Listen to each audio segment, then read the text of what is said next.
All ఈ వ్లాగ్స్కి స్వాగతం. ఈరోజు మన ఫ్యామిలీ మెంబర్స్తో నేను చేసుకోబోయే రెసిపీ వచ్చేసి ఎగ్ సేమియా అండి. చేయడం చాలా చాలా ఈజీ అండ్ చాలా ఈజీ. ఎలా చేసేలో చూసేద్దాం. చక్కగా చేసేద్దాం. ముందుగా స్టవ్ వెలిగించుకుని పాన్ పెట్టుకుని అందులోనే ఒక గ్లాసు సేమియా అయితే వేసుకుని లో టు మీడియం ఫ్లేమ్ మీద అడ్జస్ట్ చేసుకుని మంటని మనం ఒక 2 minutes ఫ్రై చేద్దాం. 2 minutes ఫ్రై అయ్యేటప్పటికి లైట్గా కలర్ చేంజ్ అవుతుందండి. చూసారా, ఇలా కలర్ చేంజ్ అవ్వగానే మనం ఒక ప్లేట్లోకి అయితే దీన్ని ట్రాన్స్ఫర్ చేసేసుకుందాం. పిల్లలు ఎప్పుడు బ్రేక్ఫాస్ట్గా కొంచెం కొత్త రెసిపీని కోరుకుంటూ ఉంటారు కదా, అటువంటి టైంలో ఇది చేసి పెట్టండి. చాలా బాగుంటుందని మీకు కాంప్లిమెంట్స్ వస్తాయి డెఫినెట్గాని. ఇలా ప్లేట్లోకి ట్రాన్స్ఫర్ చేసేసుకున్న తర్వాత అదే ప్యాన్లో మనం ఒక గ్లాసు సేమియాకి 3 గ్లాసుల వాటర్ అయితే వేసుకుందాం అండి. ఒక గ్లాస్ సేమియా తీసుకుంటే కనుక 3 గ్లాసులు వాటర్ వేసుకుని అందులోని రుచికి సరిపడగా ఉప్పు వేసేసుకుని వాటర్ని లైట్గా వేడెక్కనివ్వండి. లైట్గా వేడెక్కనియ్యి అన్న టైంలో మనం సేమియా కూడా వేసేసి ఒకసారి మిక్స్ చేసుకుందాం. మీలో ఎవరైనా కొత్తగా వ్యూ చేస్తుంటే లైక్ చేయండి, షేర్ చేయండి, సబ్స్క్రైబ్ చేసుకోండి, పక్కనే ఉన్న బెల్ ఐకాన్ని నొక్కండి.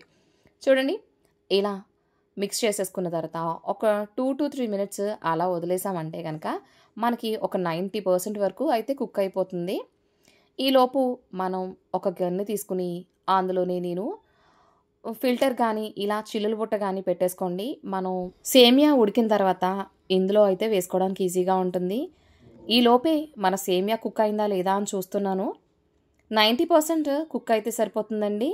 చూడండి, మనం చేత్తో ఇలా ముక్క చేస్తే ముక్క అవ్వాలి, బట్ స్టిల్ ఇంకా మెత్తగానే ఉండాలి. ఇంకొక 2 నిమిషాలు ఉడికిందంటే సేమియా ఫుల్ ఫ్లెడ్జ్డ్గా కుక్ అయిపోయి మెత్తగా అయిపోతుందండి. అందుకు ఒక 90% కుక్ అయితే సరిపోతుంది అన్నాను. కుక్ అయింది. ఇప్పుడు స్టవ్ ఆఫ్ చేసేసుకుని మనం ముందుగానే పెట్టుకున్న చిల్లుల బుట్టలోకి అయితే వేసేసుకుందాం. మీ దగ్గర ఫిల్టర్ ఉంటే కనుక ఆ ఫిల్టర్లో వేసేసుకోండి. నేను ఇలా వేసేసుకున్నాను. ఇప్పుడు అందులోని ఒక గ్లాసు చల్లటి నీళ్లు పోసేసుకుంటున్నా. ఇలా చేయడం వల్ల సేమియా అన్నది విడివిడిగా వస్తూ ఉంటుంది. ఇప్పుడు ఈ వాటర్ని అయితే వంపి తీసేసుకుందాము. చూడండి, అప్పుడే మన సేమియా అయితే రెడీ అయిపోయింది. ఇప్పుడు దీన్ని పక్కన పెట్టేసుకుందాం. ఇప్పుడు స్టవ్ వెలిగించుకుని అదే ప్యాన్లో ఒక 2 టేబుల్ స్పూన్ల ఆయిల్ అయితే వేసుకుని దాన్ని ఈవెన్గా స్ప్రెడ్ చేసుకుందాము. ఇలా స్ప్రెడ్ అయిన తర్వాత 3 eggs తీసుకున్నానండి నేనైతేని. 3 eggsని కూడా అందులో వేసేసుకుని ఒక్క నిమిషం ఆగండి. ఒక్క నిమిషం ఆగిన తర్వాత మనం వాటిని బ్రేక్ చేసినట్లయితే కనుక కలిపినట్లయితే అవి చక్కగా పెద్ద పెద్ద ముక్కల కింద అవుతాయి. వెంటనే కలిపేసామంటే అవి చిన్న చిన్న పీసెస్ కింద ఉంటాయి.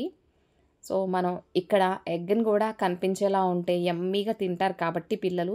నేను కొంచెం పెద్ద సైజులోనే చేస్తున్నాను.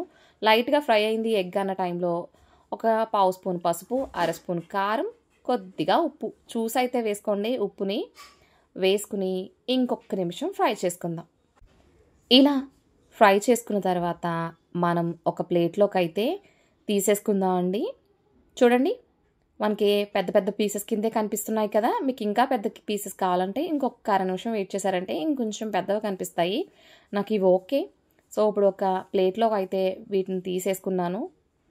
ఇప్పుడు అదే ప్యాన్లో మళ్ళీ ఒక 2 టీ స్పూన్ల ఆయిల్ అయితే వేసుకుని అందులోనే సన్నగా కట్ చేసుకున్న ఆనియన్ ముక్కలు, అలాగే ఒక 4 పచ్చిమిరపకాయలు, ఒక చిన్ని క్యారెట్ చిన్న చిన్న ముక్కలుగా కట్ చేసుకున్నాను. త్వరగా వేగాలి కాబట్టి కొద్దిగా సాల్ట్ కూడా యాడ్ చేసుకుంటున్నానండి. ఇప్పుడు అందులోని మనం ముందుగా కట్ చేసి పెట్టుకున్న చిన్ని వెల్లుల్లి రేకల్ని ఇంకా చిన్నగా కట్ చేసుకుని అయితే వేసుకుంటున్నాను. టేస్ట్ అయితే సూపర్గా ఉంటుందండి వెల్లుల్లిపాయ వేయడం వల్ల. అందులోని ఒక గుప్పెడు కరివేపాకు కూడా వేసేసి మరొక 2 నిమిషాలు అయితే ఫ్రై చేసుకుందాం.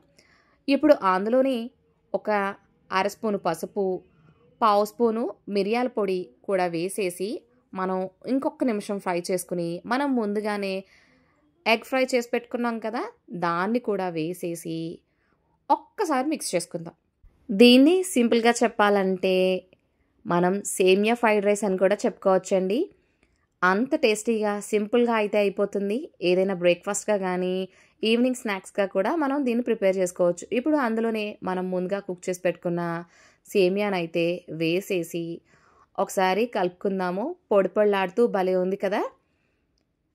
దాన్ని ఈవెన్గా మిక్స్ చేసేసుకుందామండి. మొత్తం అన్నీ కూడా మిక్స్ అయ్యే విధంగా కలిపేసుకుని వేడివేడిగా సర్వ్ చేసుకుంటే పిల్లలు ఎంతో ఇష్టంగా తింటారు. ఇది సేమియా లేకపోతే న్యూడిల్సా అని అడిగేటట్టయితే ఉంటుంది. తప్పకుండా ట్రై చేయండి. మీకెలా కుదిరిందో నాకు కామెంట్ సెక్షన్‌లో కామెంట్ చేయండి. Thank you for watching my video.